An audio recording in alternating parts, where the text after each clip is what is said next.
Hello, everyone, and welcome to ESG Matters. Today, we turn our attention to the growing momentum behind science-based targets, or SBTs, climate action benchmarks that are increasingly adopted for businesses committed to a net zero future.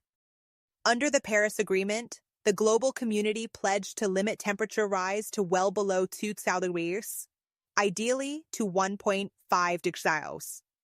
However, recent scientific evidence from the Intergovernmental Panel on Climate Change has made it clear achieving the 1.5 degrees Celsius target is necessary to reduce the risk of severe climate-related effects. That means reaching net zero greenhouse gas emissions by around 2050.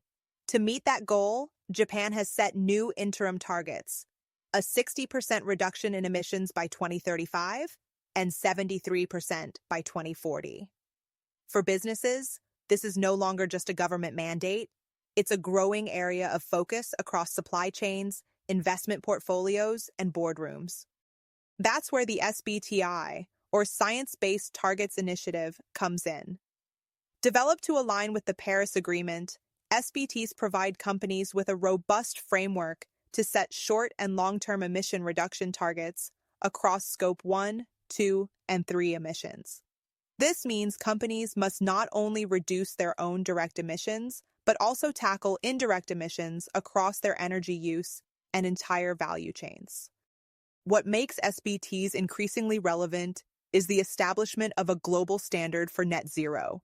Companies are expected to cut their emissions by about 90% by 2050, and only then may they use high-quality carbon removals to offset the remaining 10%. Participation in SBTs brings several implications. First, it can support transparency efforts and alignment with stakeholder expectations.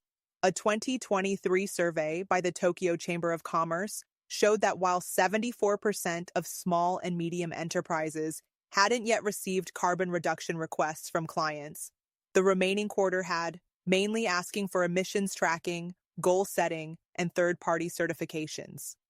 Second, SBT participation can lead to improved data collection and operational insights. In fact, most Japanese SMEs still lack precise data on their emissions. But once they start measuring them, companies often identify energy-saving opportunities that can reduce both emissions and costs. Third, legal changes are underway.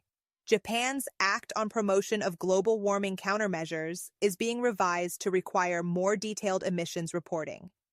Meanwhile, sustainability disclosures and financial reports will become mandatory starting FY 2027 for listed companies with market caps over 3 trillion yen.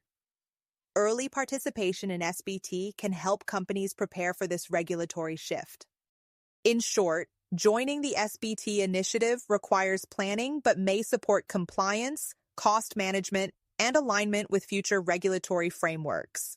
And as more Japanese companies step up, they are not only adapting to emerging standards, but also contributing to Japan's path toward a decarbonized economy. What's your thoughts?